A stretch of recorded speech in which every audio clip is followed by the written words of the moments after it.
There we go. Hey, how are you? Nice to see you. Okay, we're alive.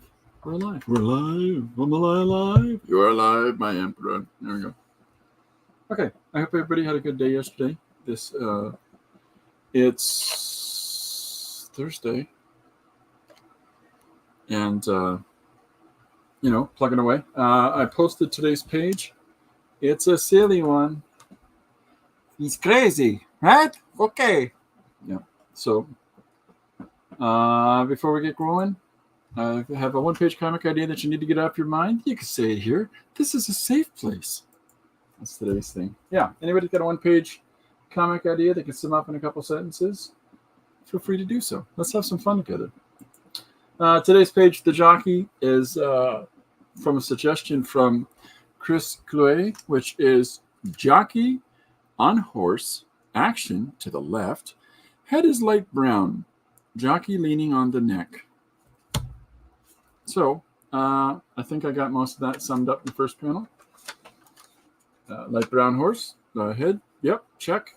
Action going to the left, yep, which defies Western comics, so I switched it up and played with that a little bit. Jockey on the horse, yeah, he's on the horse. Leaning on the neck, yeah, he's leaning on the neck. And, the rest of it is all me taking great liberty, but that's part of the fun, right? And then the silly Italian-esque, it's not Italian, I'm not making fun of anybody. This guy, look at him, this guy's crazy. Yeah, so I had a little bit of fun there. I was thinking about my friend Sal's dad, and when I was a kid, I had a friend named Sal, and he had his dad was like, "Hey, Salvatore, is your friend here is too tall?" That's yeah. So I was channeling him. Yeah. So this week's pages have been fun. This is the first one I did in China. Markers, and then pencil crayon. This is all kinds of crazy mixed media. That's a 2-pager.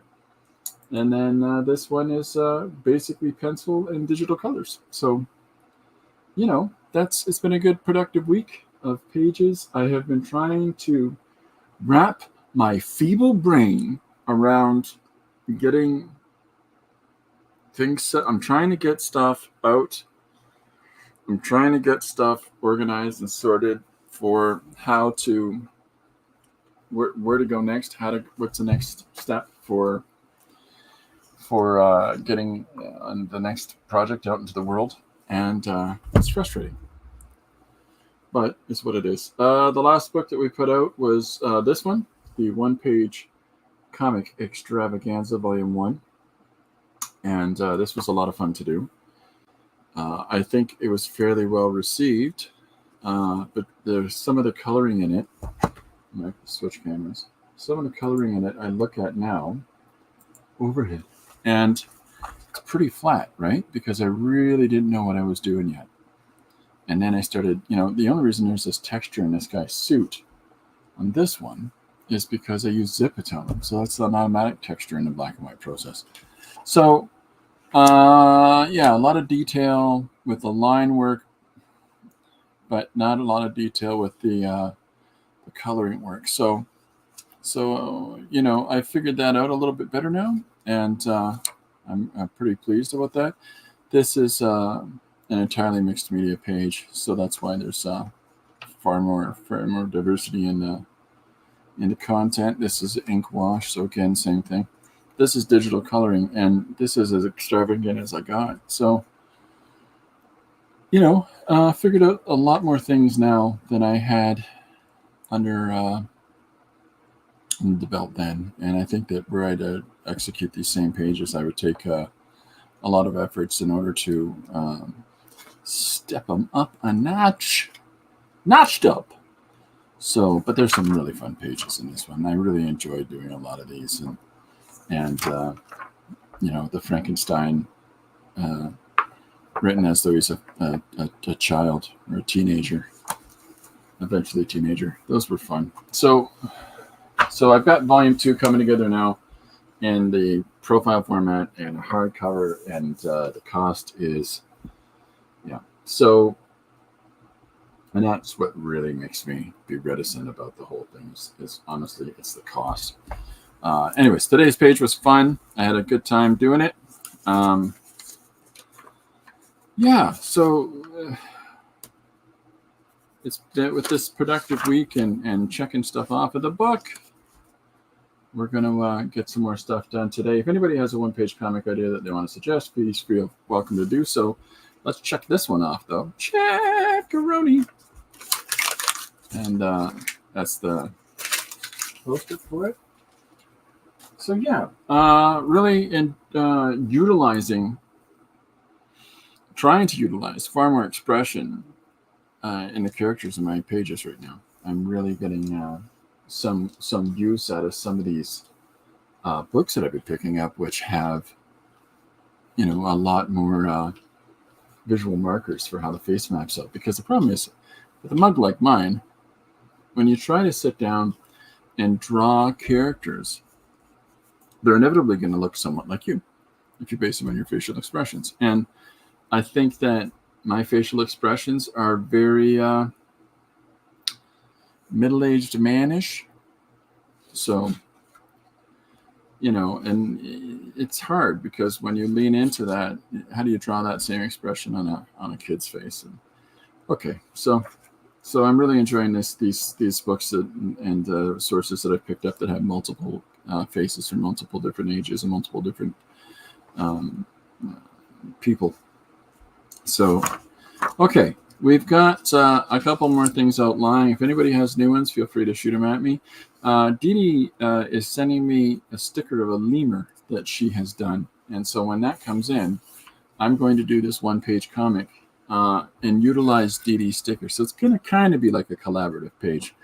But the Sushi Submarine lemur page will be done there.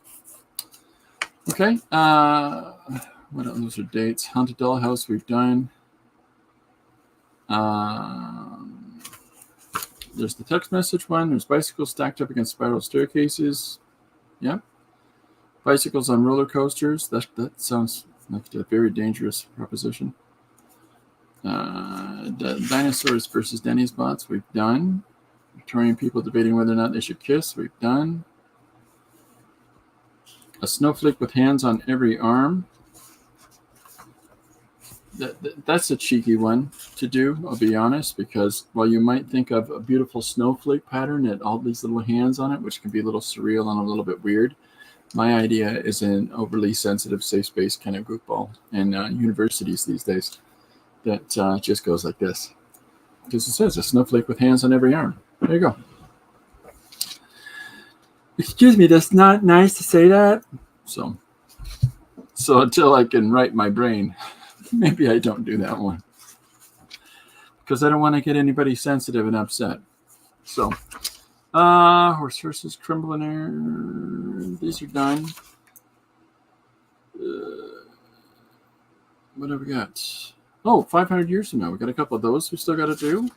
These are the large 11 by 17 pages that I did with the scientist character who continually shouts science, which is one of my favorite things. We've got 2 left to do, chicken and the egg and useless creatures. So that'll be fun. But Little Bob's boy bands, those are done. Miami Vice comic. What is this? A la Ben Mara. Yeah. I mean, that's fun, but I don't know if I can draw like Ben Mara. Very different.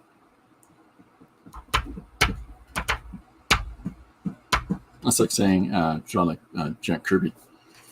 And, it's never going to look like Jack Kirby unless you're just copying Jack Kirby. I got notes all over the place. I'm just looking to find one that makes some kind of sense. All right. Java's Secret, that's done. Reality TV show. That's done. Oh, today, Antics by Interpol is the music of choice today. So, anybody has any music they're enjoying listening to in their space, let me know.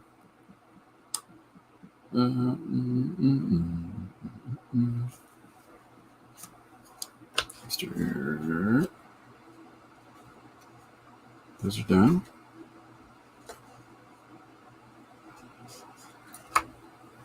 Holy camole.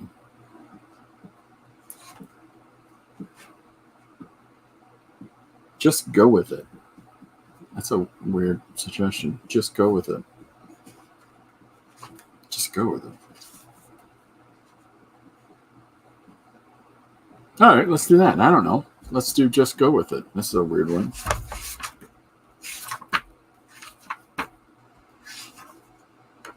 Just go with it. I'll circle that off, and that's today's thing.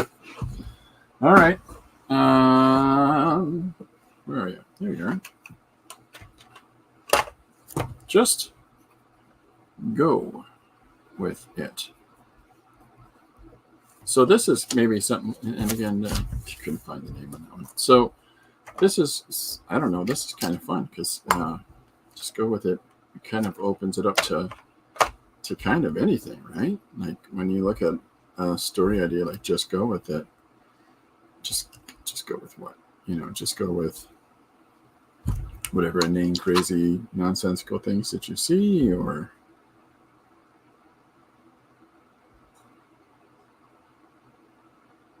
okay. So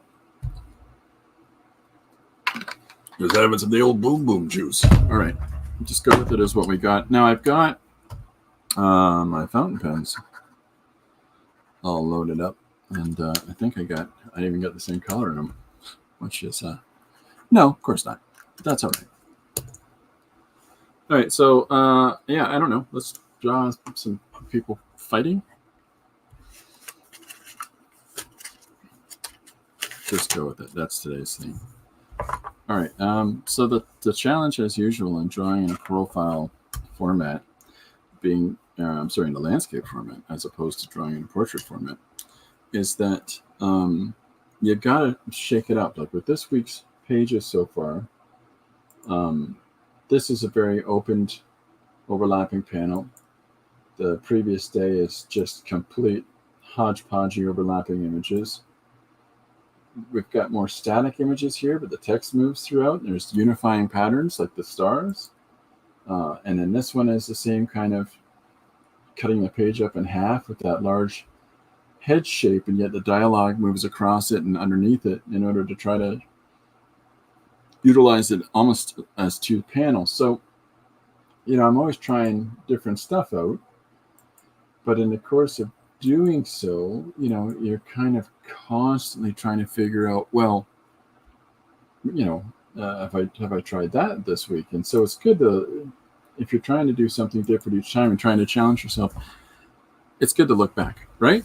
So now I can lay stuff out in pencil, or yeah, why not? What the hell with it?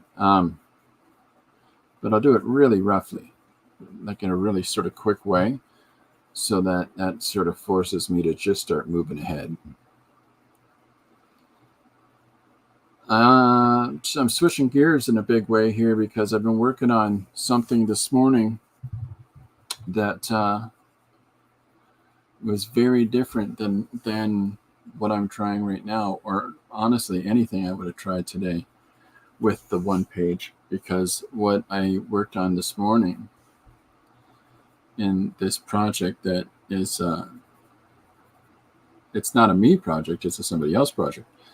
And so because of that, stylistically, there's an expectation and a want. And,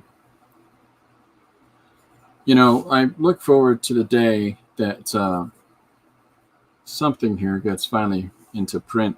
There's a part of me that's got a real frustration with if you do things with others, that when's its release going to come together becomes a big deal. It becomes you do these projects or you do this stuff with other people, and it doesn't necessarily mean it's going to see the light of day anytime soon. And that can be really disheartening, because all of the efforts and all of the process that goes into, putting together these things, and it's such a protracted thing for when stuff finally gets released, and you're already doing that thing. You're already doing the next thing, maybe the next thing, the next thing, and that can be frustrating because it sort of makes one feel like, especially people around you are like, when's that happening? I don't know. So, yeah. It's all those sort of feelings, right? Like I've always been honest on the stream here talking about the randomness of that sort of stuff and the frustration of that sort of stuff about working on projects and working on things, and yet the release of those things can take so long from when they're done that by the time they come out, the sense, the connections, and the sense of feeling about those will have changed so much that, you know, it's almost like it's removed from you at that point. Or honestly, if you're trying to and working hard, you should progress differently from that point and find something inside your work that you've got a sense of that comes out differently. So does that make sense? Comes out differently, like your skill set's improved, or your way of storytelling is different now because you've learned some things along the way, and that's all the sort of jazz about working on any given project. And how do you get, so this whole sort of topic I did put out today about, well, how do you get more people to see your work? Well, ideally, the things that you've done can garnish some attention and can garnish some interaction with people. Word of mouth is really good. Word of mouth can really help you out. But, honestly, what are people talking about with what you're doing? And is it necessarily the same objective thing that you think you're on a journey with in your process? Like, what journey am I on in making these things? And is that the thing that when people might refer to what I'm doing, do they talk about the same thing? Or are they talking about, oh, well, you got to, hey, watch Chris's streams because he tells fantastic fart jokes. I mean, as inane and ridiculous as that example is, the whole idea is that you have no control over when people talk about whatever you're doing, what specifically it might be that they're actually talking about, what their takeaway is from it. So how do you get your work seen? How do you get, if that's what your initial intent is that what you want to have some notice for, or at least to bridge some connection for with others? How do you make that happen? And as with the usual Chris questions, there's no easy answer on those. There's going to be, there's going to be 1,000 answers, and one person's going to say, yeah, you do this. In that context, maybe, but in a broader sense, maybe not. Or you do that. Well, I mean, we could take parts of all of these suggestions, but there still needs to be something about how that journey is going for each of us individually, and that what worked for Bob might not work for Betty. So, and well, the whole industry is changing, doom and gloom. Nobody wants to hear those guys either. And it was a lot easier when yeah. So you should be doing this. Okay, maybe, right? But that's the sort of thing. It's always a challenge, right? And how do you get that connection? How do you get that connection that you're looking for on what you foundationally think is what you would like to see some interaction and engagement on, and not just how to go about it, but how to sustain it, or how to make sure that people realize you're appreciative of it. I realize, because I've been thinking about this a lot, for me, while I'm not about I'm Mr. YouTube guy, I'm awkward as all get out. But I'm drawing anyways, right? So and rather than pontificate to my cat locked up in my studio like a lunatic, why not meet people and chat with people in here? That works for me. And, that's been slowly growing. When I hear about people going on some platform and where they do their generic thing and they've got thousands of followers in no time flat, I'm always like, okay, that's their journey, that's their thing. It does not compare about whatever I'm doing because it's a very different thing. And I think that's the trick, is that whatever your journey is, you have to look at it in that way. I'm comfortable with where we're going here, and we've got some really fun people to get together and chat on this thing. And I like that, and I want to keep that. I don't want to change that. I don't want to become I'd like to be a little smoother in how things are produced in it, and and figure out eventually getting, I don't know, somebody to help me sort out this madness, but that'll come at its time. And as long as it maintains the integrity of people, feel free to suggest ideas, and people free to engage in the process, and I want to hold on to those things. So, because to me, that's part of the fun, right? Is that we get to find a little place for a little bit of time and sit down and say, I got a goofy idea, and here you go, Christopher. And I sit down and go, I'm going to make this goofier, and we're good.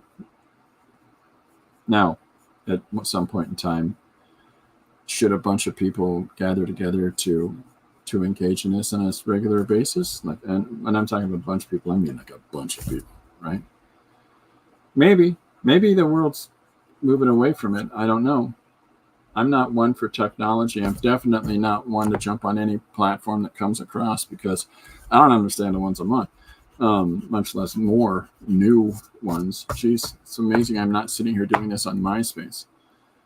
That's a reference to a social website, for anyone that might not know, that is largely abandoned by many people at this point.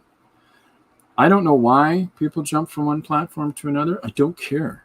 I just, my thing isn't about, I want everybody to look at me. My thing is about, it'd be nice to interact with people, and people aren't interacting there. So maybe it was scandalous. Maybe it was, hopefully not. Maybe it didn't fall apart because of abuses, but people don't seem to be using it. And I hear about this proliferation of all these new ones now, especially since Elon Musk bought Twitter, therefore we all go to this one. Really? I don't know about that. I don't care. Other people are very invested in that, and I appreciate that. And I respect your investiture, but I don't get it. All right, so I'm throwing down some shapes here for these characters that are interacting, and I will start inking with the fountain pens in a moment. But if I draw specifically fountain pens, I'm very careful to some extent with the lines I'm putting down and feeling it out. If I draw with pencil, I'm a scribbling lunatic. So I thought I'd start with the pencil.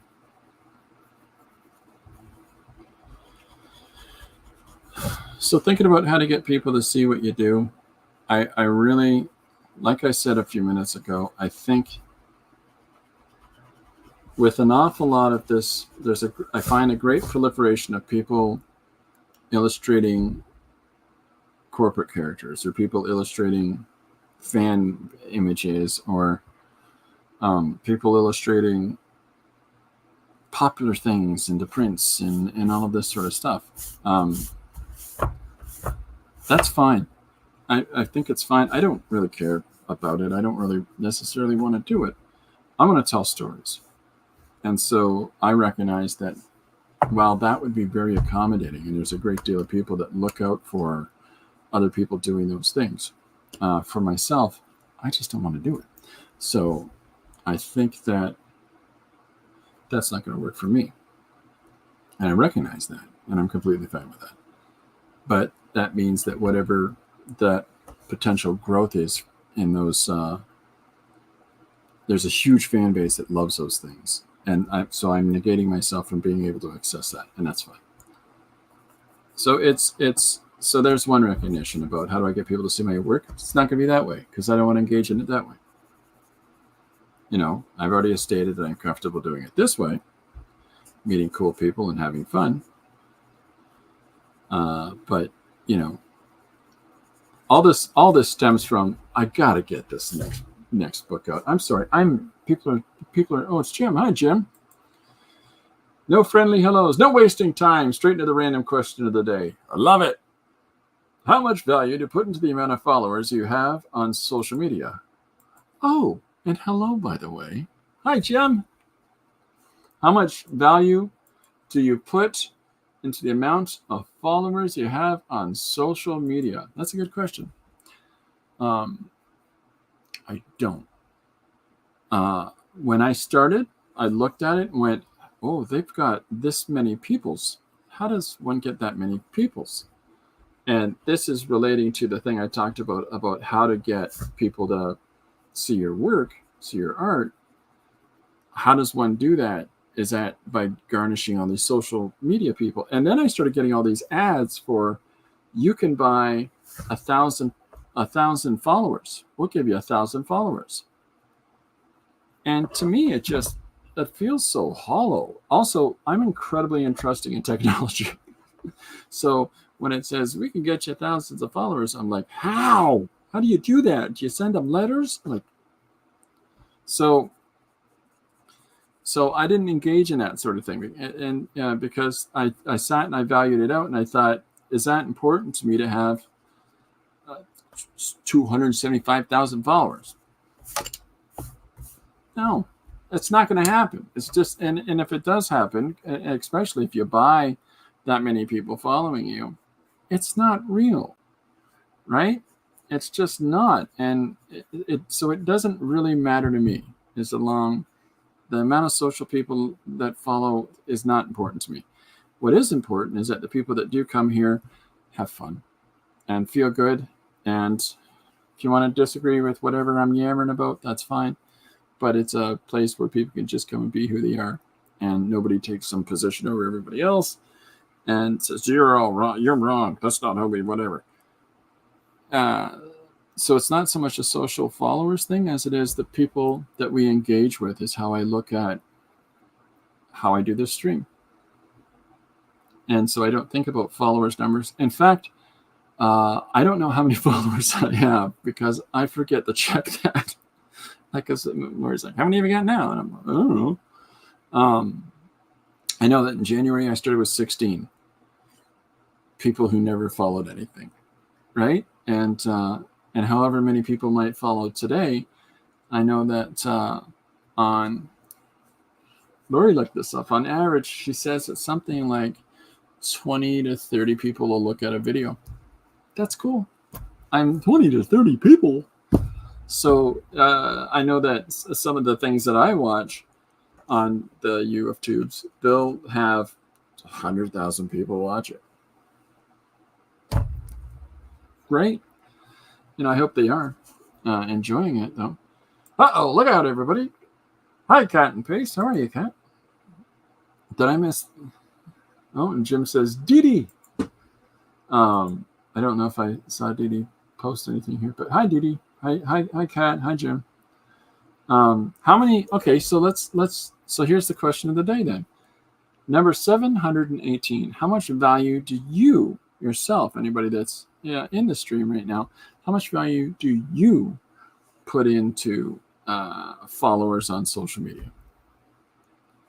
Is that an important thing for anybody here that might be tuning in, or is it something that you have objectively tried to raise up as a number, or do you have a sense of, I'm not going to say validation of your work, but larger appreciation or value in your work because you've got X amount of people? All of those little parts all sort of fit together, maybe. I know this. If I look at a thing video, I try to thumbs up everything I watch, and it's not a value judgment of I just value everything the same way. It's because people will spend time doing a thing and they've got 40 some odd looks and 6 people liked it. And I always find that's kind of, why can't you just give it a thumbs up? Because I think that helps people. So, but I'm curious, how much does social followers, how much does followers on social media, the amount of social media followers that you have, how much value to put in that? I'm missing things. Gary says, hello, everyone. The question of the day is a great one for Dee Dee because she rules. Well, there you go. Gareth Hodges. Yeah. Here's a Christopher moment. I was watching Mr. Rogers this morning because that's who I am, and that's kind of how I do. So I'm watching Mr. Rogers this morning, and one of the things he was talking about is, in this show, coincidentally enough, is that remember it's important to like you for who you are, and to try to be the best person that you can be, and respect the people that are around you. And I guess that kind of fits into this. The people that tune into this, I think, the stream, I think they're okay with the weirdness before you. Dramatic. I think that they're all right with that. Or maybe they turn the sound off and you just draw, monkey. So I'm cool with that. And I'm really quite appreciative. And I actually hold quite a deal of appreciation for the people that engage in the stream. I really, really do appreciate that, because that's the idea, I think, of these sort of things, is that we do need interaction and communication with other people. So, okay, we got some responses I'm blathering away through. Gary says, to answer question 718, I don't think about the number of followers much, though I do think about engagement, as in of my followers and subscribers. How many are showing up to watch streams and buying books? It's not how Gary sounds. I'm happy with and proud of the level of engagement I have. That was fun. That's a fun answer. I mean, that's yeah, I appreciate that. I really do. It's about engagement. It's about that interaction, right? That's kind of the same. That's the same thing I'm saying here, is that I don't know how many followers I have now. I know I went over 100 at some point, but I do know that the amount of us that chat and talk here on a semi-consistent base is about 20 different people sort of enter in and out, right? That's awesome. I love it. If I had 160,000 people and it's still 20 or 30 people chatting on a regular basis, the 20 or 30 people that are chatting semi-regularly in and out, whatever, those are the ones that count. That's who counts. And I think that's the fun. And I think Gary also has that sort of core cool engagement people. So Kat says, I hit over 3,600 Instagram followers. Wow. While only following 200. And then Kat deleted their account. I remember that. It was mindlessly churned out coloring pages. Do you find... Well, here's a question, because I really enjoyed seeing the things you were working on. And there were some things that you would do with how colors work and interact with one another, and the way that you were putting them down, that I liked. But do you find that for the 3,600 people, there was enough people kind of dialing in and looking at the pages, because really the 3,600, maybe that, I don't know, like, do you find response to people, and people were, I don't know how we measure that other than the likes, or in Instagram's case, the hearts, right? It's hearts, which is really, I heart things all the time because I just learned that you can hold the heart, the like thing down, and pick things instead of always just, hey man, it's good to see you today. Heart. Your friend's like, okay. Gary says, there are people with 100,000 followers and their streams get 15 reviews. I prefer my 140 subs to my streams get 30 to 50 views. See, that's awesome. That's fantastic. Yeah. Do you think maybe that the people with the many thousands of followers, that don't have a commensurate level of interaction or engagement, and what I mean by that is, at the very least, let's say let's do it by degrees of just a sense of degrees. If you've got 10,000 people and you've got 100 people that are see, if it was 10%, it'd be 1,000 people, right? So at least 1% of your base, right? If you got 10,000 people and you got 100 people that are engaged, my math's probably off there. Drawing, not math. So if you've got a percentage of the people that are following you engaging, that sort of feels like that's real. If it's 100,000 people and you got 20 following you, that's junk. Jim agrees with Gary. I like the page, the more guaranteed to get over 1,000 likes on it. The worse you like the page, the more that you're guaranteed to get X amount of likes. My suspicion, says Gary Hodges. I'm sorry, back to what Kat just said. The worse I liked the page, the more guaranteed it was to get over 1,000 likes on it.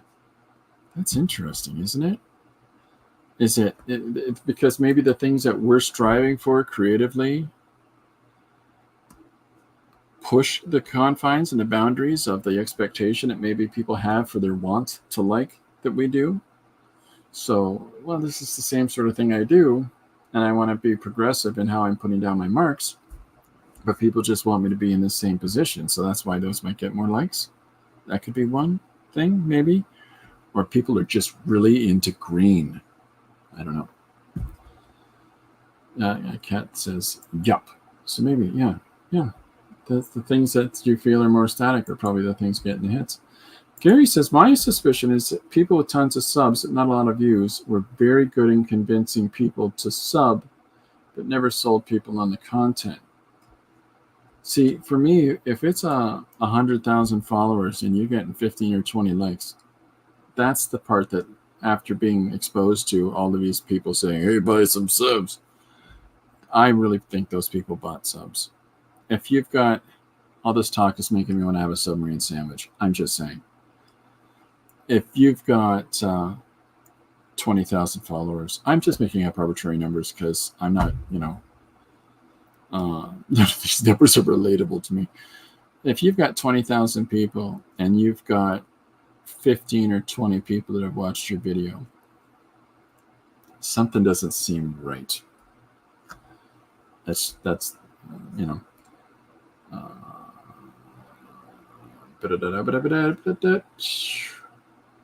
of subs, but not a lot of view. Very good at convincing. Oh, I see what that correction was. Yeah, very good at convincing people to sub. Yeah, I got that. Gary says, Kat, anytime I set out a portfolio, people love the thing I like the least. That's an almost absolute. If I draw whatever compositions I draw and I'm like, I really leaned into this one, I feel like I learned a new thing out of here, or I feel like there's something in here that I want to explore more, they're going to like the thing that I did. Let's say the page before got huge impact and I felt I didn't really feel fulfilled on that page. There's some stuff I wish I could have done more. And the page that I'm about, crickets. It's Philip Chandler. Chandler the Handler, everybody. Oh, welcome aboard, Philip. Gary says, Kirby, maybe the subscribers are fake accounts. I don't know how that works. When I started, just, because I started so recently, I kept getting all these solicitations. Now I get solicitations for promoting cat and dog products in Instagram and messages. Promote our cat and dog products or our jewelry products. Come on. So what I used to get was you can have lots of followers. And maybe after this conversation, because I've said this word so much, and because all the technology around us listens in on everything we do, maybe I'll start seeing all kinds of advertisements for, hey, we'll sell you some more fake clients again. Jim says, I only associate with people who have 100 followers on YouTube. That's how I judge character.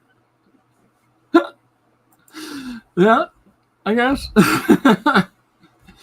Yeah, that's you could get into some interesting people on YouTube that way.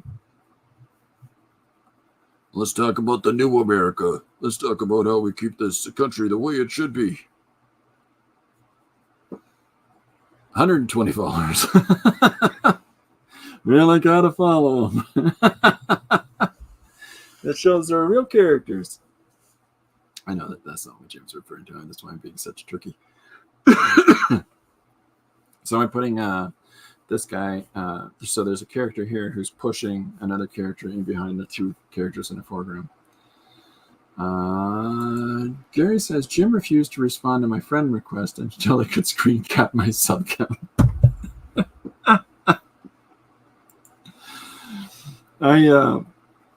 Did anybody or does anybody still do this where people do friend requests and you're like, do I know that person? Do people still do that? Because I do it every time. How does this person know me? Why are they? Huh? What's in the who's and the what's now? I still do that. I think I probably always will. Even when I've got 160 million followers.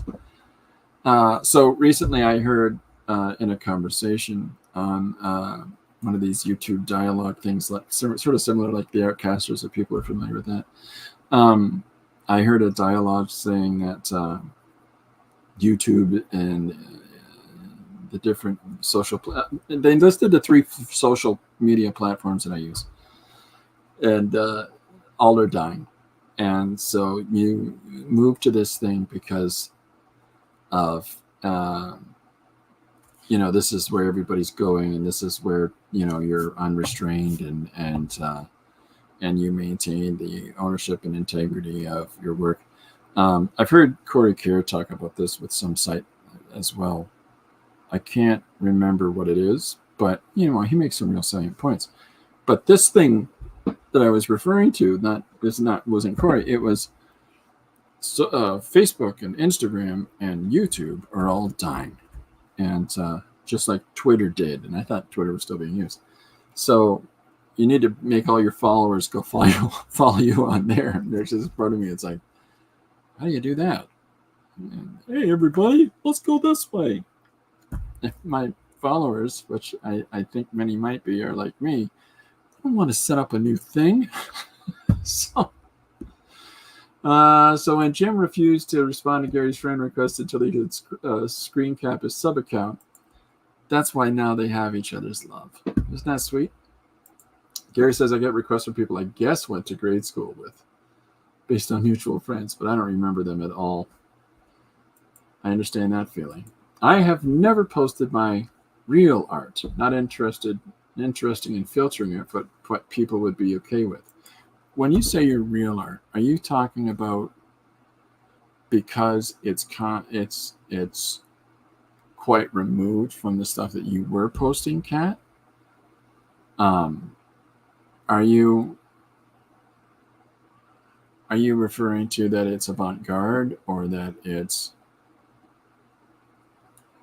I don't know, postmodern deconstructionism? I don't know. I'm curious to understand what your real art's difference is, because I think that even your coloring work is real art, and for many people that might be their only art, right?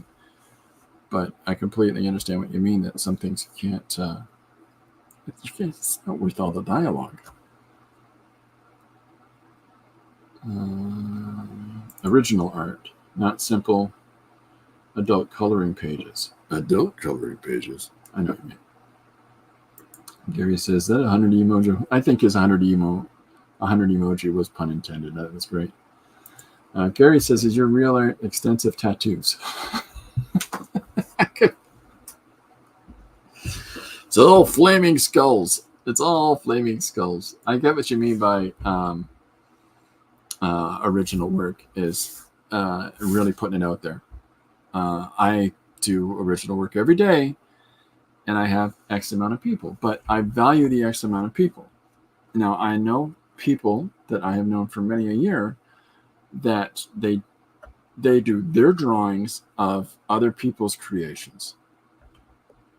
And they've got massive growth and lots of likes and clicks. And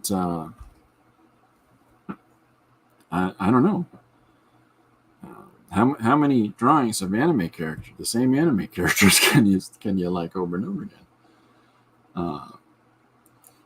Gary says, is your art real extensive tattoos? And Kat says, Gary, I do have a lot of those. I've only got one tattoo.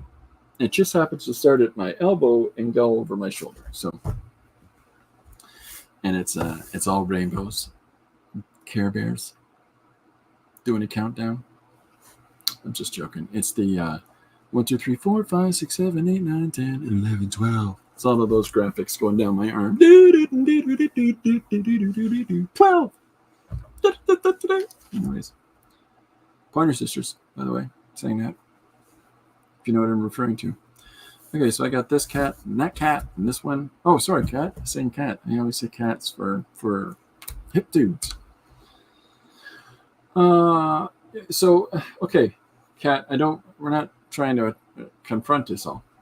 So you removed your Instagram account because you weren't feeling fulfilled by people liking the things that you weren't feeling truly were the work that you maybe had value in. Is that fair to say? Because that I get. That's the same thing that I'm referring to with mine, is that there's a different sense of what we're doing when we're doing our own thing as opposed to just filling in somebody else's thing. I could never be a colorist or an inker on someone else's project because I'm either going to take departures, maybe accidentally, take departures on the work that I'm given to do the finishes on, or I'm going to be greatly dissatisfied. So because I'm all about doing my own thing.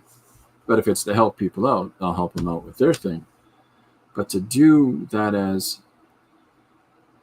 to actually just work on somebody else's as a secondary person in the process, I don't know that I would want to do that or be recognized for that.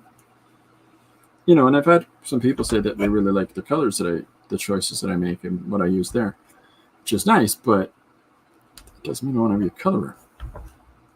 So, okay, so I'm going to get one more figure in here just to give them a little more hey now to the composition. And then I think it's time to get to put down some inks. And I got some ideas. So, where are we? Okay, I am this stuff. My real art is very dark, not pretty colored pictures. Very dark. Yeah, why not set up with a different name and just post all that and see what builds off of that? Because maybe you'd be surprised that might be the work people are looking for. The way I look at anything that any of us work on is there might be a young lady who's living in a remote village in Bangladesh who is my greatest admirer, my greatest fan, and everything that I produce hits. It just, this page makes complete sense to me today. And maybe there's that remote person that I would probably never come across out there. And I think that those people exist for all of us. And if we're lucky, maybe we meet them, right? But I'd like to see that, what you consider your dark work. Uh-oh, it's Jane. Hi, Jane. Welcome aboard. Jane says, Kat, I would love to see what you do. I think that there was some surprise, Kat, when you removed your Instagram, because I personally really enjoyed it.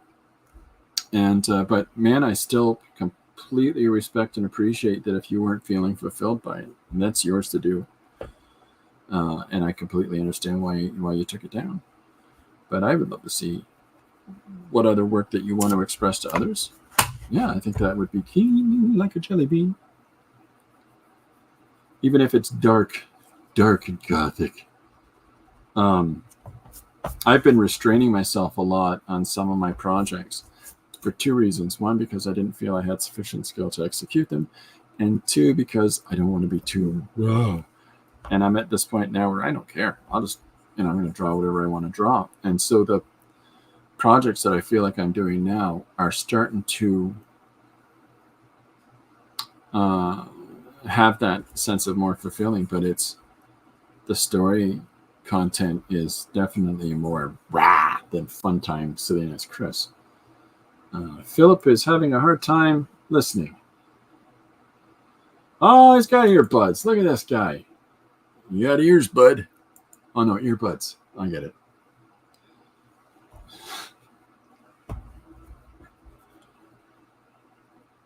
Kat says, art that has always been extremely private to me. Putting it out on social media would feel violating. Oh, well, then definitely don't do it.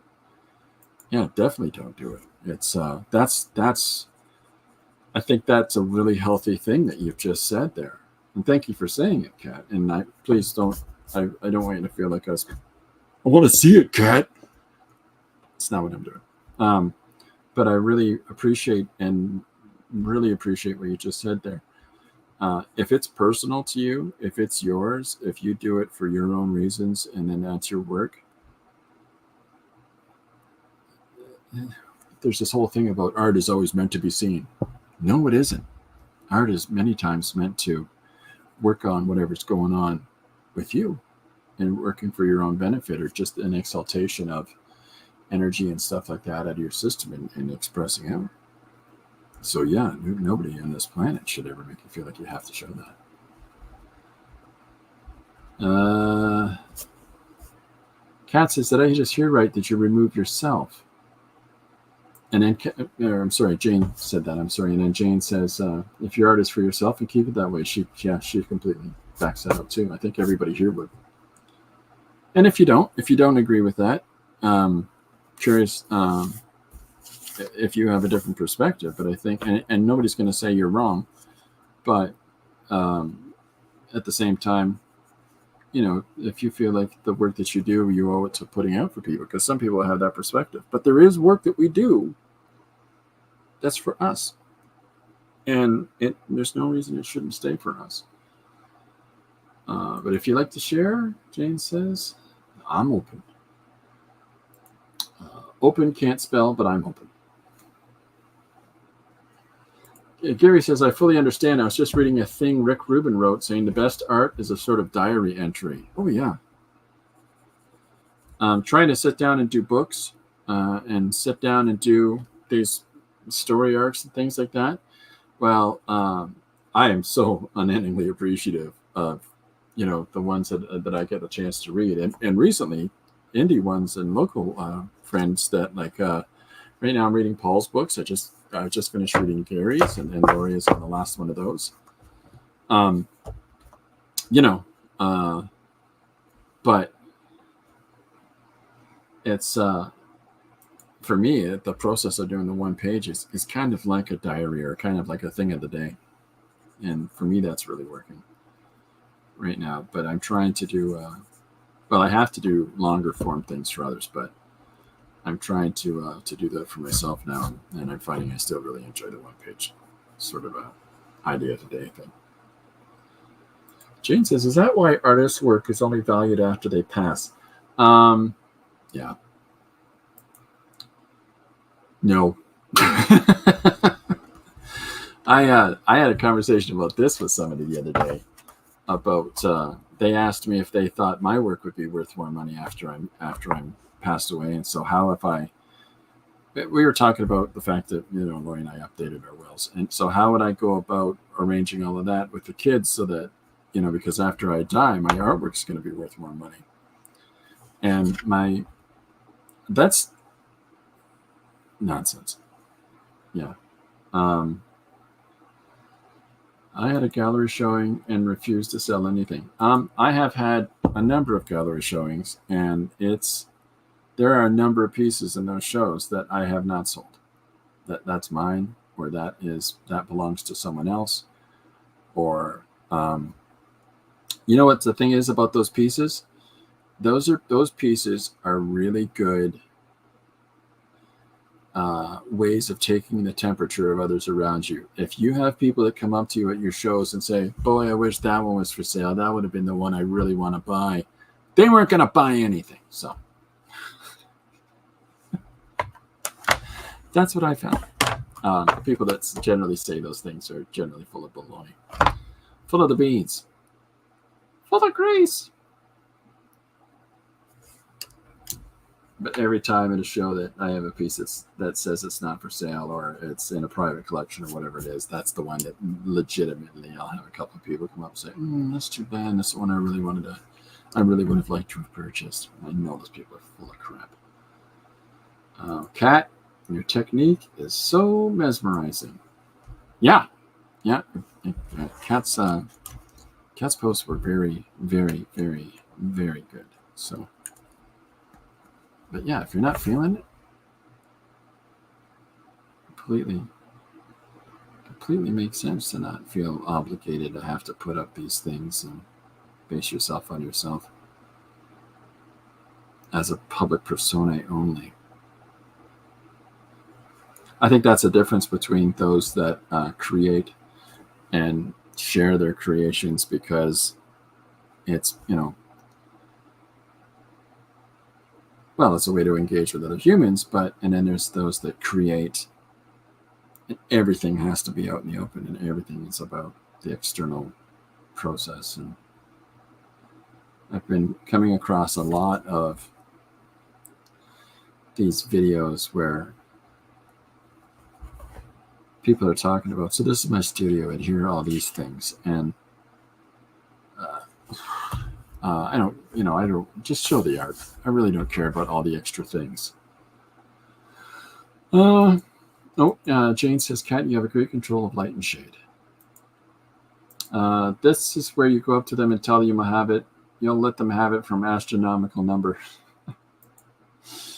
The money offer was good, but I'd rather destroy it first. That's how personal it is to you. Okay, yeah, why not?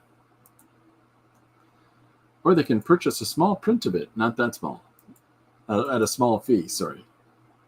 But not that small a fee. I like that. There's a challenge when you're doing work that sometimes, especially if it's client-based work, they get to decide, and maybe this is a Canadian thing, but they get to decide with you about reproduction in the contract. So sometimes that's not the option. There are things that are Lori's. They belong to Lori. And it's not even a case of money. It's just that I did this for her. This is hers. And, it's not a negotiation at all. All I'm saying is that, I'll find that at an exhibition, if I have something like that it's very easily, and numerous occasions, been the one that people say, "Oh, that's the one I would have bought." Just because some people are cheeky like that. I was at an opening recently, ran into somebody, and somebody said, "Hey, you look good because you used to be really fat." So, you get all kinds of people out there.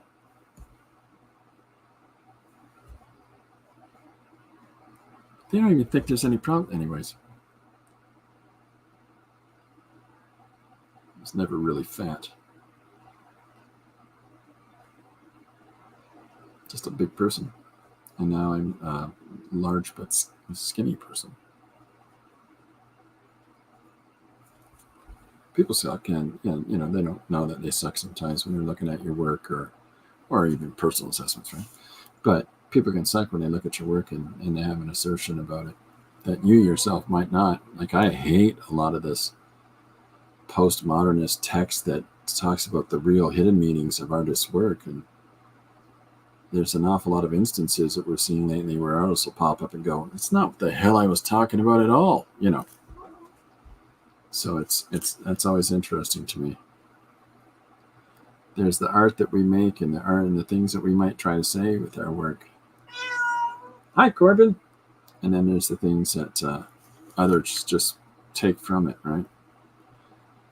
And many times the two do not meet. So this is I think it's a 03 fountain pen by Uli. And so I ordered a whole bunch of different colored inks of this. And there's this sort of, oh, I can't wait to use, you know, I got all these different colors at once and I can't wait to use this one. But the reality is with a cartridge ink pen, you kind of have to use up the cartridge you just stuck in there because the reservoir gets full of that cartridge's ink. So you sort of need to use that cartridge up before you go filing off into a different color. So we're using up the blue. Cat says, Corbin. Corbin, Cat says hi. Corbin says hi back. No hidden meaning for me. I just stick things where I think they belong. You translate however you want. I love it. What is the deeper meaning of these people fighting, Chris? What is that speaking to? They might be dancing aggressively. Yeah. What do you want? Just here, come on. Just there you go. Okay, happy?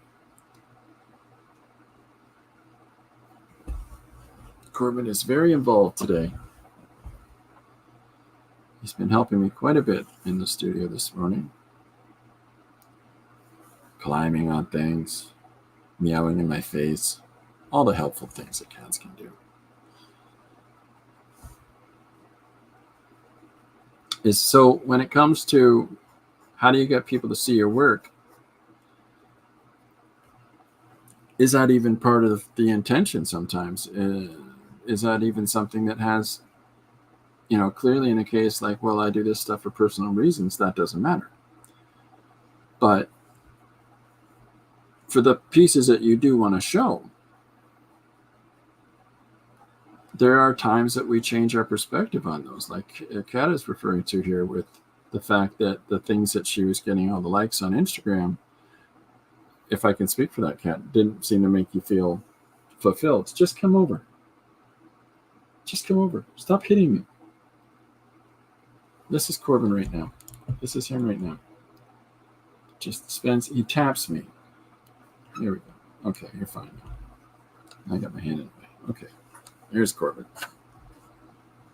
Jeez, guy. Over.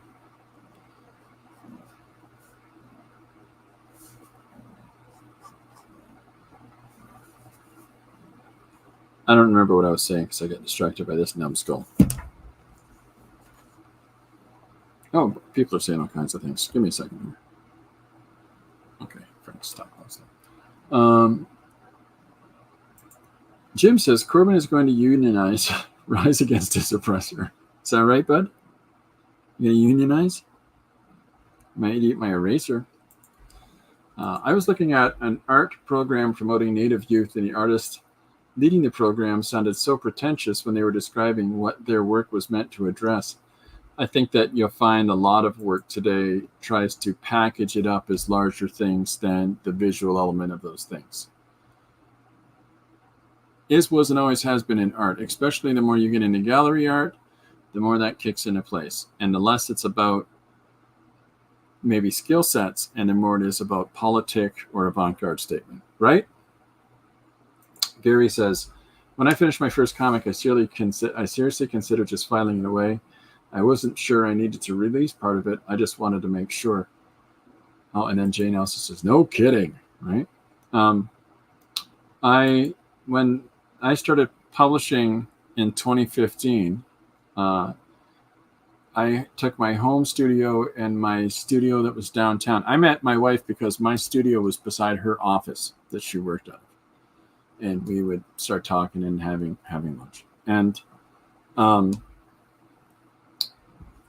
when I took that studio downtown and my home studio, and as we brought our houses together, I made a small studio space downstairs of this place, and which is now the yoga room and grandkids playroom. But Lori found 3 completed books in a drawer that I'd drawn, and 2 of which were entirely in ballpoint pen, and they were done.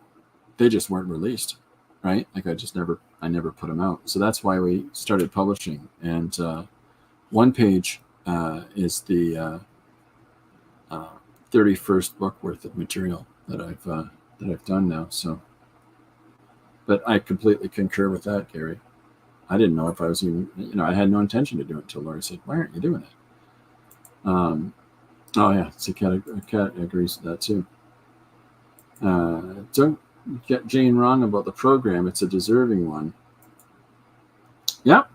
There's lots of programs out there right now that I've got lots of legitimate reasoning behind them. There's a great deal of things that would be nice to see people putting out, and would be nice to see affordance of opportunity for those that can't normally.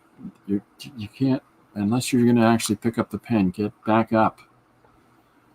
There's lots of things that out there would be really nice to get the affordance of opportunity for people that might not otherwise have the option to have their work seen. But if it's over intellectualized claptrap, I don't care. I'm just personally not interested.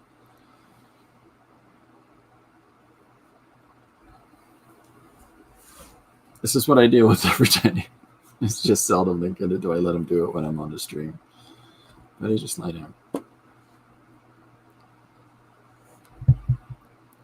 If you only knew how many pages that I have drawn looking over the shoulder of a cat.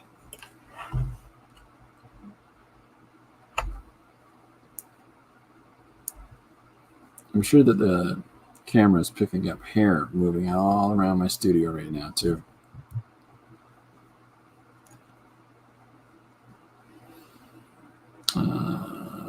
Corbin definitely wants a head scratch. Oh, yeah. Yeah, he wants that. Do you want to do some talking, Corbin? Do you want to look in the camera? Let's see. Corbin, what do you have to say? Oh, okay. Well, let me think. You got anything to say? Yep. Good evening, everyone. Welcome aboard. I'm Corbin. That's about it. That's all. Stop looking at me.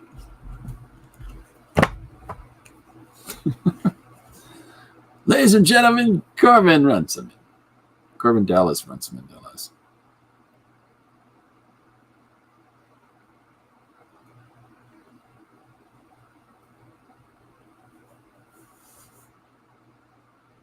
I think that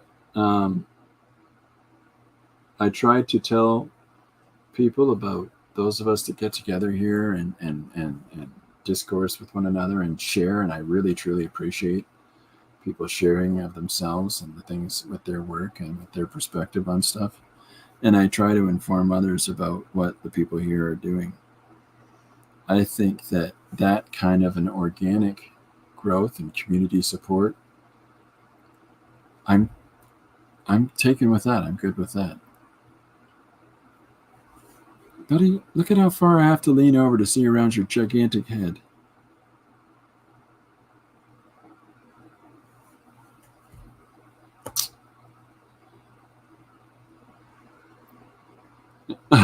Jane says, I have a similar monster that lies across my desk at work. I don't mind showing my art to cats. Everybody else close their eyes. Cat, hold it up to a camera. Jane's monster is out and about doing his rounds now. It's Cat has art shows just for felines. The owners there's a whole valet system for the owners to drop them off. And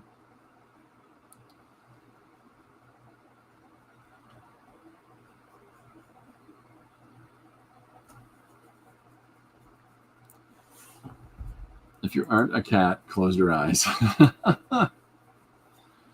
Has anybody had situations where anybody confronted them about the followers or the legitimacy of their work based on how many people have seen their work, or how much their work is out there in the wind? Like, has anybody ever been confronted by others about that?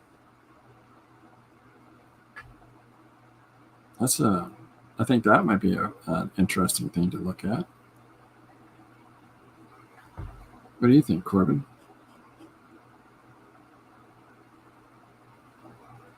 Yeah, maybe.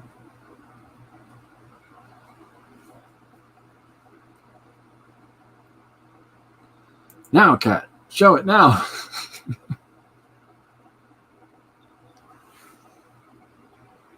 Corbin, this is for you.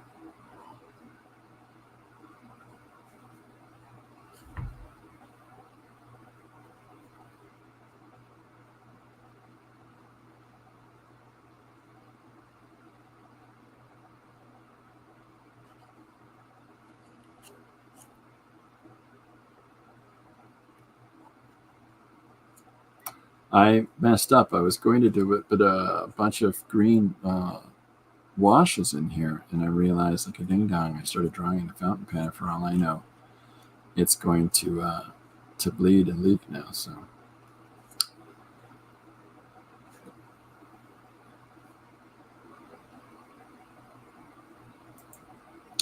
Jane says, I haven't had any confrontations about my work as an artist. Has anyone ever had that? So they look at your work and they go, so what do you do for a living?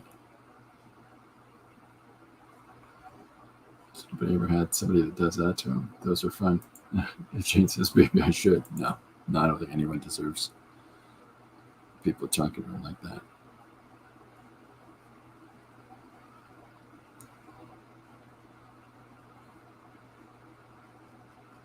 I have legitimately told somebody that I was a professional hitman when they started asking me, so how much money do you make at this? And is this what you do full time? And I honestly said, well, in the daytime, I'm a hitman.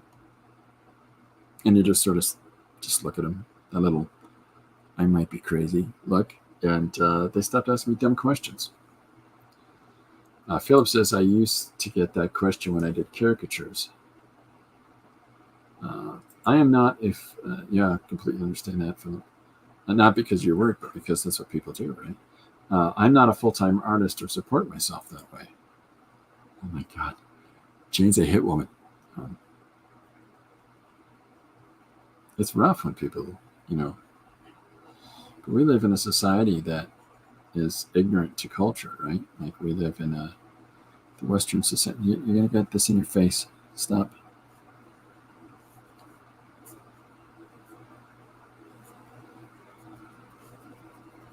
Right there, dopey.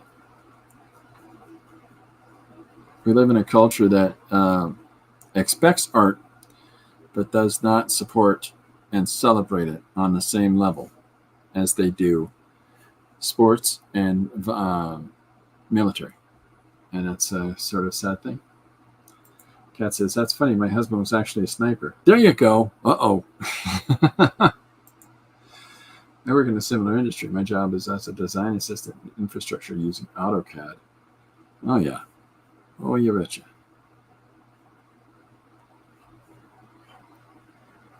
So is that like graphic design for a company?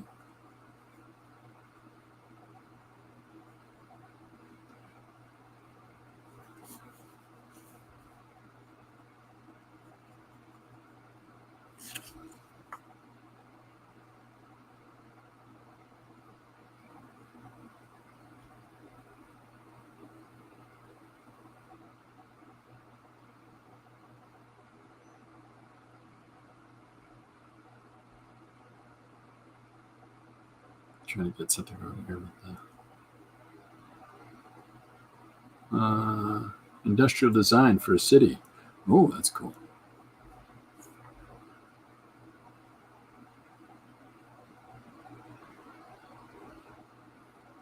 I did a fun thing in Toronto last week that got me some really great looks.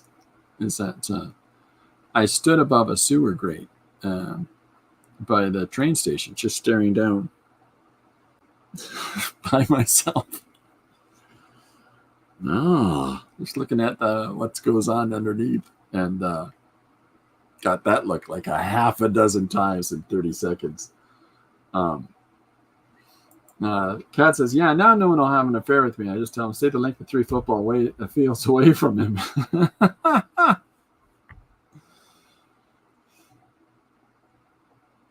See, that's a Hollywood movie right there. I think we should see other people. I can see other people from 300 yards away. You know. Dun, dun, dun. Planning future roads, building major venues. That's so cool. That is super cool. Gary says, I usually slip around number questions, partially because it makes me uncomfortable, but mostly due to the fact that I don't track sales very closely. How many have I sold? I don't know. A few hundred. There you go. Yeah. So how many units have you produced of this book? I literally have to go and look in the air each time and go,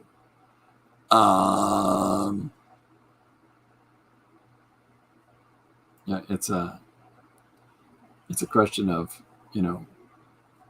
motivations, right? In economics, like if you're doing it and producing X amount of copies and keeping everything manageable to some extent, then you can give a reserved, I know I produced this 200 units. And how many have you sold? I don't know. I'll have to see if there's any left in the box. That's other people are like, they got to track down to the number. It's just different folks, different strokes. But I worked on a thing where the person that I was working on the thing with kept telling me, yeah, we sold 15. Okay.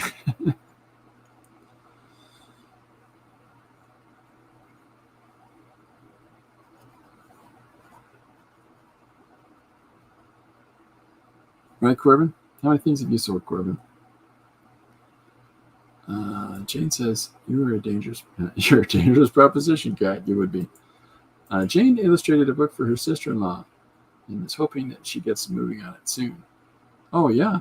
Yeah, I was talking about that earlier. One of the challenges of doing projects with other people and for other people is that when is it going to see the light of day, right? And you don't want to be that, when's it going to see the light of day person? Well, maybe it never will. Are you all right? What's going on? Here. You all right? Okay. You okay? You want to sit on your stool?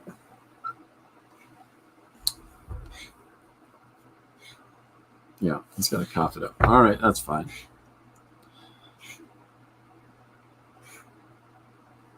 Cats, eh? Cats and hairballs. It's no different now. Kids, and here's some spaghetti. There's the spaghetti. Yeah.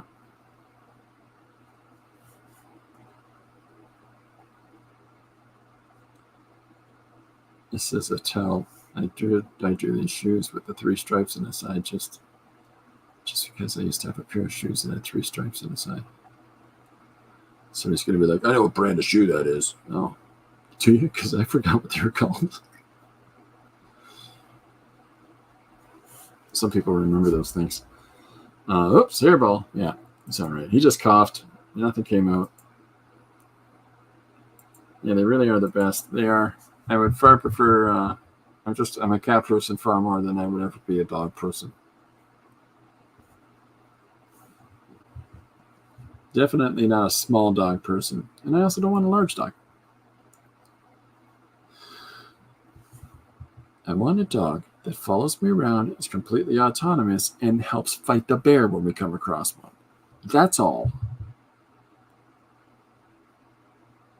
Get him, Bingo! I've seen it in films. It happens. So I don't know where everybody else is doing their. Morning, Josh. How you doing, sir?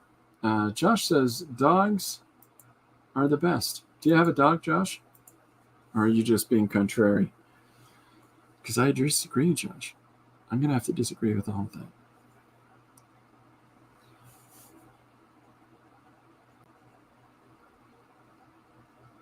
I got a chance to watch our casters this morning. It's just on too late for me some nights because of the time difference.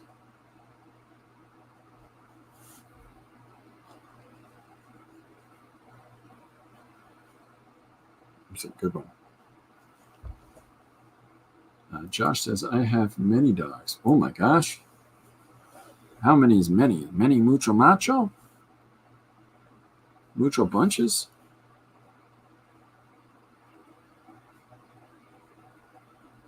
Are you like Brad Pitt in Seven, where you got a whole apartment full of them?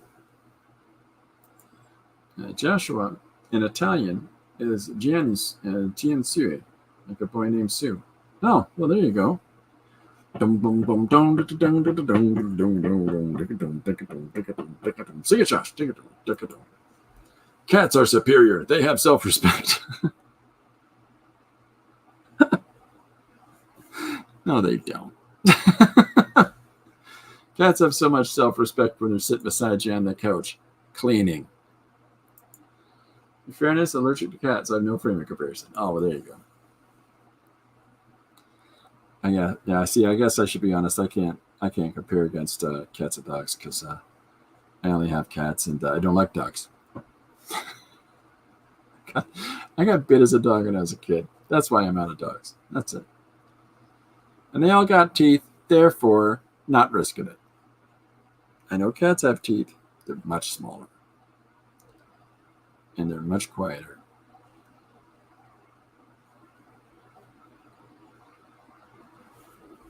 All right, so that's some fun in the sun. Like I said, I was going to try to put some ink to this. Now, 2 challenges with this.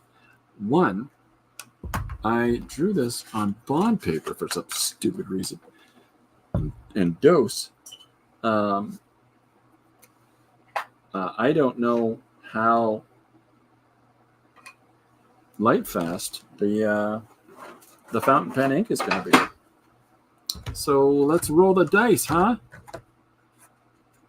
Now I spit some ink out of the sucker last night, so let's see if we can get this juiced up and going here. And no love, no romance. It's dried. Cat says, Pantless Paul and a boy named Sue. My work here is done.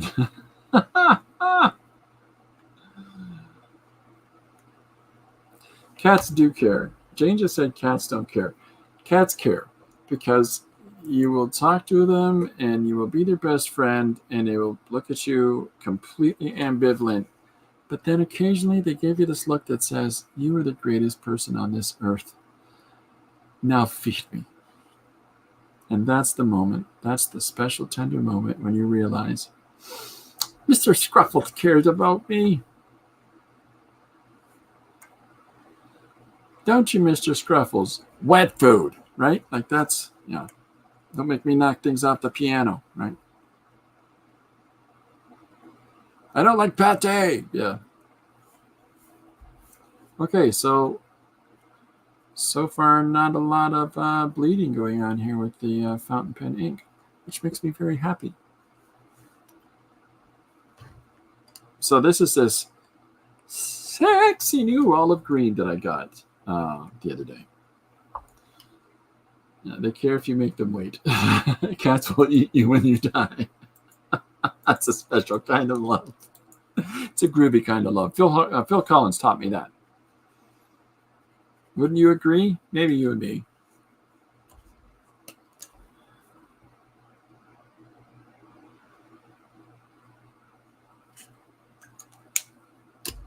Okay. So just throwing down some green into the space just to push the back and the characters in the foreground up.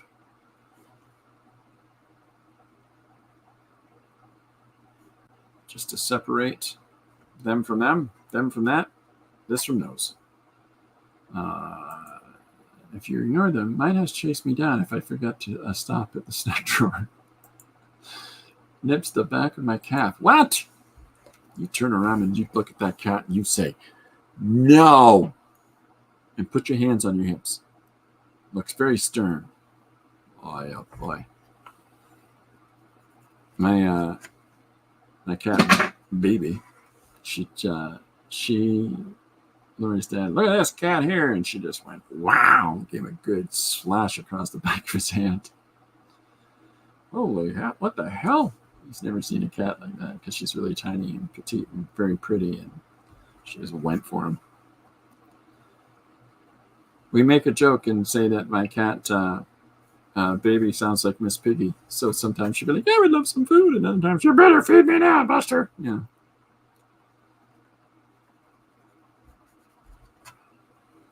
I got some challenges.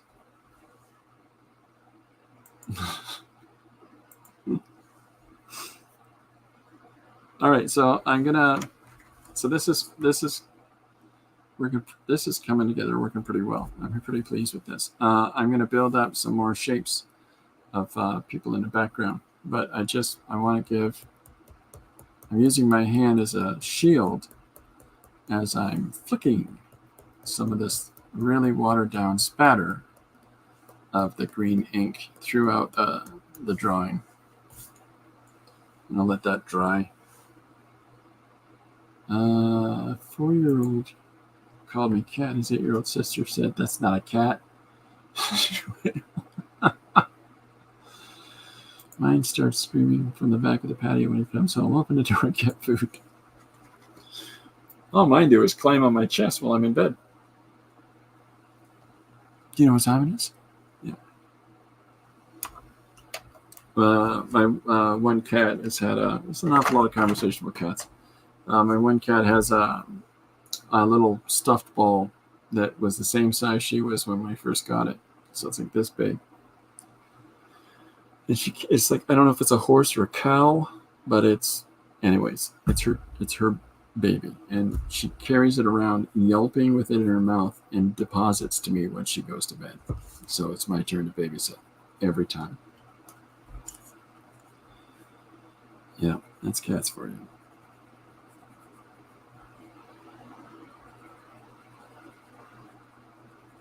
So I'm just putting some limbs kicking out here, some shapes that I'm just going to bring that ink up into. And just to sort of populate the background, but at the same time push the background out of the main interest, right? So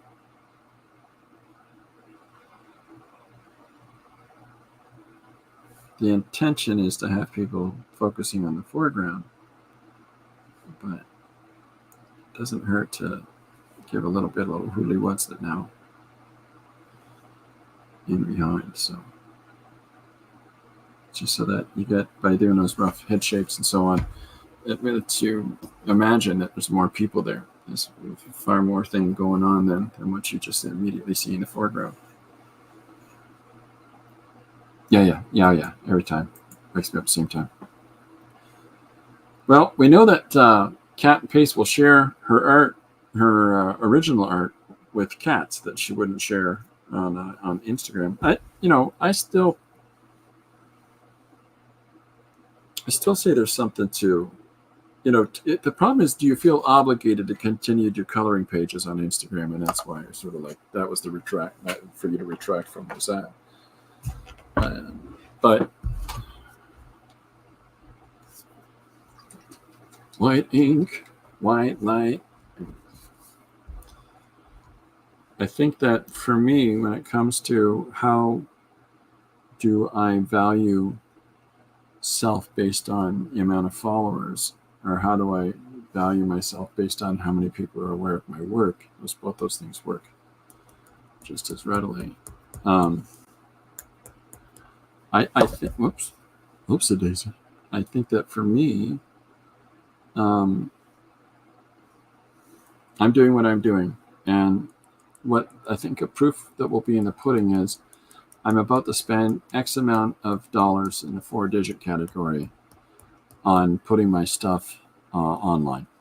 And in the course of doing so, because this is really just I don't know how I'm going to get this money back. I don't know how it's going to go out, that how fast it will take to get remunerated. I'm a cash in hand guy, and it's my first foray into putting my work out in the digital world. And what I mean by the digital world is you can buy my books on Amazon. And so I don't know how it's going to go. And for me,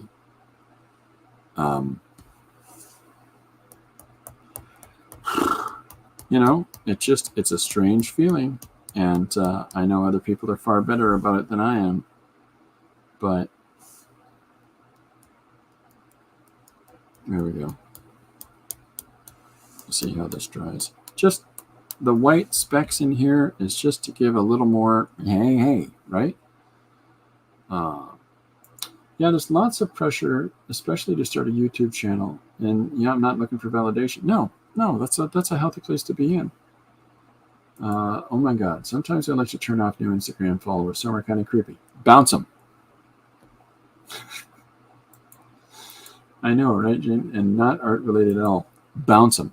I hope this isn't a thing because they think they can behave differently because you are not 6'6" gorillas. And I recognize that being one allows me to not be exposed to certain treatments or behaviors. But my rule of thumb has always been if someone is not following your vibe, kick them out the door. And that's the sort of way I've raised my kids. Is don't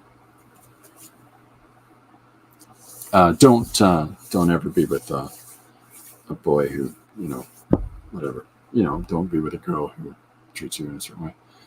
But I use that principle for people on here. If I think you're being a novel, I'll just kick you to the curb. And that nobody here clearly fits in that category. Jane says, I like how you made the background color behind the crowd figures. And I don't take crap, but usually pretty nice to people, even if they have different opinions. Yeah, I just disagree with everybody, always. That way everybody feels equal. No. Just like Joshua Campbell, the Gremlinator. Oh, this is fun. This is fun how it's come together, and that the background crowd, because I diffused some of the information in the watercolor by doing the speckle in there, so it takes it away from it takes it away from having to be this solid, consistent value now, because you've got speckling in there of the green and the white.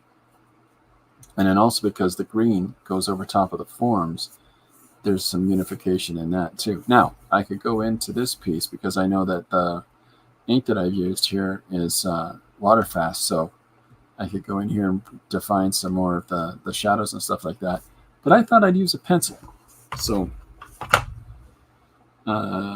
Josh says, Christopher has definitely kicked me to many curbs. Have I ever thought about using Redbubbles or other sites, also like on t-shirts and stuff? Well, I'll write Redbubble down because we're in the process of figuring out what's next. But I'm not familiar with it, Malcolm, and largely because I'm a Luddite. Technology is scary. But yeah, I'll definitely look into that. Thank you for that suggestion. Cat's laughing at Josh. Jane might have designed those curves that I kicked Josh in. Yeah. In her day job, that's fun.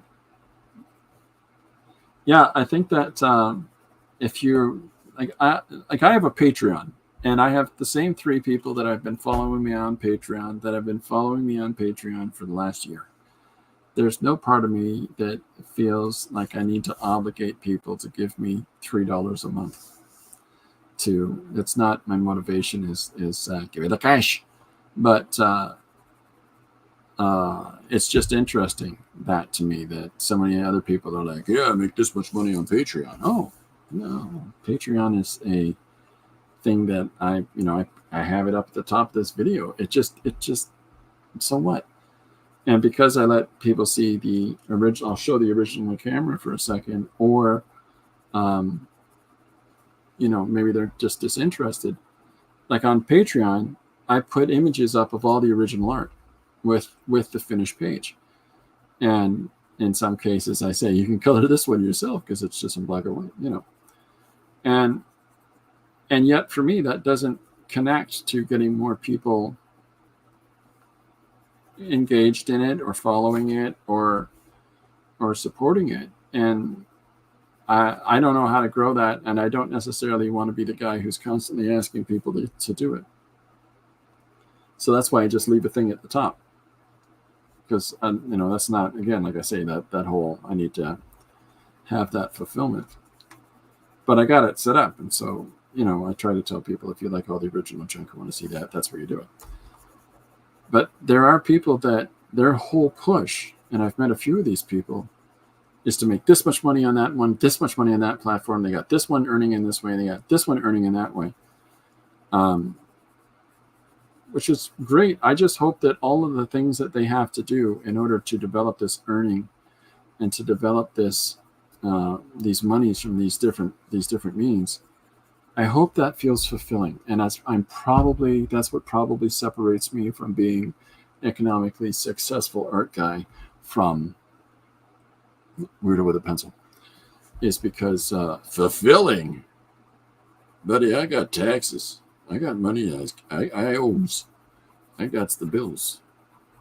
Everybody's got the bills, but that level of hustle, I don't know. It just I question it.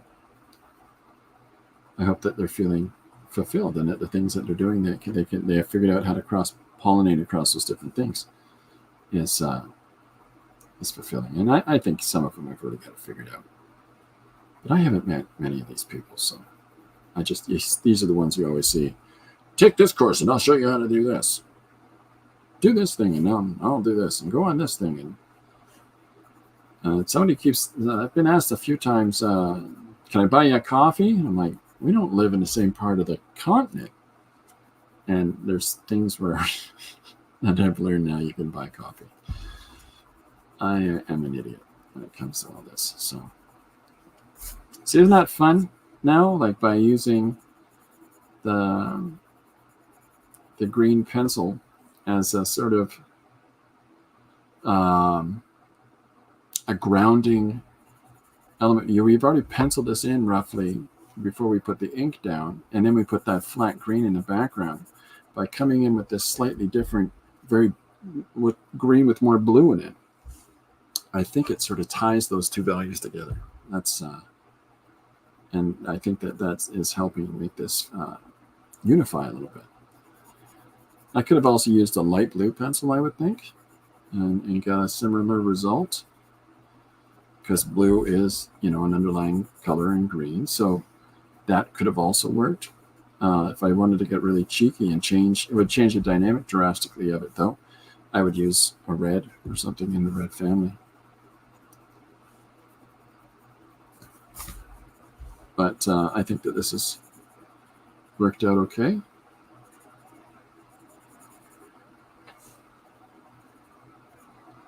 All right, what am I missing? Design this curves, chain. I think you have 100% integrity in your art. Refreshing and fantastic. Oh, that's very nice, you cat. Uh-oh. Jim's off to the UN to report about the UFOs again. Good luck, Jim. Good luck. Jim's a secret insider that tells Gary all the information he needs for his books, but don't tell anybody I told you that. Keep it on the DL. Thanks for stopping by, Jim. Talk to you soon. Yeah, so I'm feeling more comfortable with that. That's sort of pulling together some of the different planes and pulling together a consistency through the image, and see what that gives us now. But it definitely makes for, some interesting happenstance. So, in the course of this page, the topic of it being just go with it, my intentions is, yeah, I don't think you can see it, but my hands are doing this all the time around you, but the camera just is on this old mug. So So my intention here is by drawing the image in this way and having it follow down into the page, there's a couple different things I could do. I could put a floating frame that follows in the green that goes inside in the composition like this, and it squares off at the top. Okay, and in that way,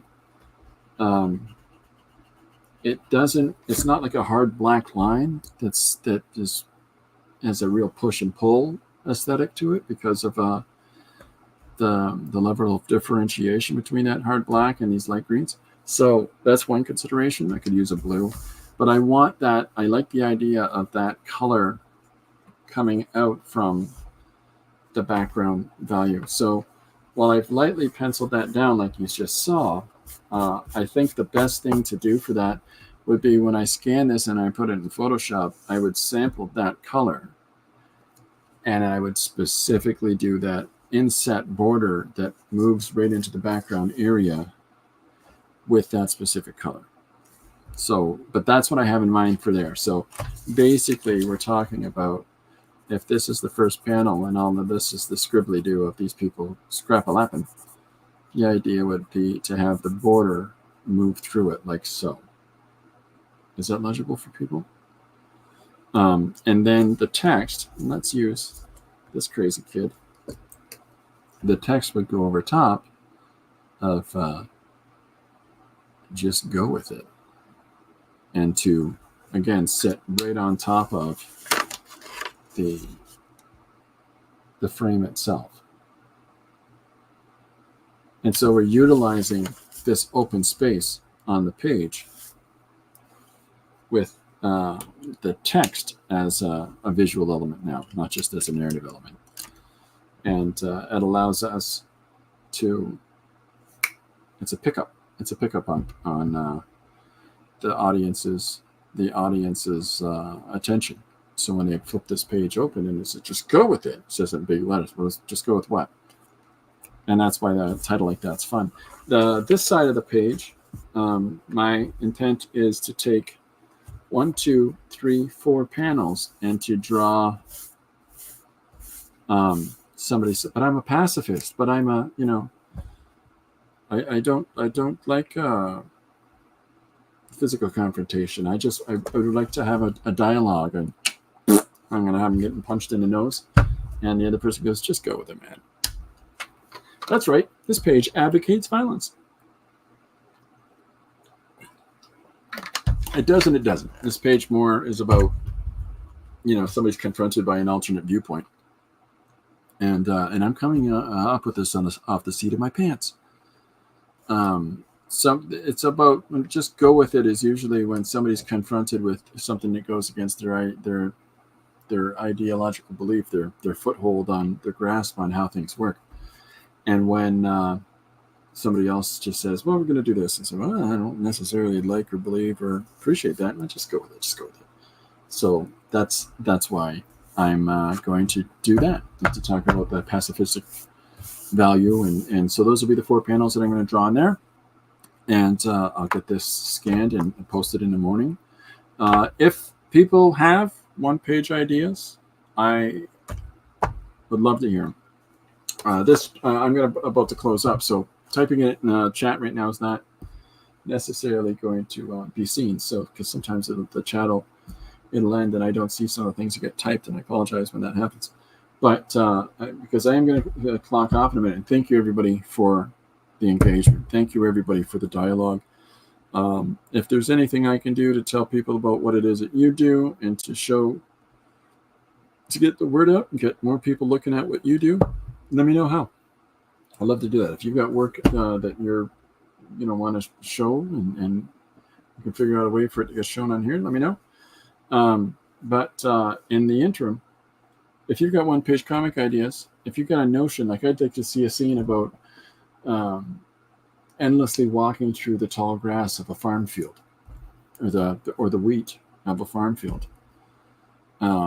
Whatever, random ideas, they always count, right? Love to hear them. So, what do we? Jim, don't forget to dock near the blades. That's what he grins with the helicopter. Jim, duty calls. Bye all. Bye Jane. Bye, Jim. Thank you, everybody, for coming out. Thanks, Christopher. Always good art. Take care, all. That's very nice of you, Kat. Thank you. Corbin, Kat says bye. He is otherwise engaged. But thanks, everybody. Thanks for coming out, and thanks for interacting and sharing. And I look forward to seeing hearing from people. If you've got one-page ideas, put them in the comments for the video, or put them on comments on the other social media platforms that I have. And I always look forward to seeing what other people are doing. Okay. Thanks very much, everybody. I'm going to clock off now and get some other things done. Bye for now.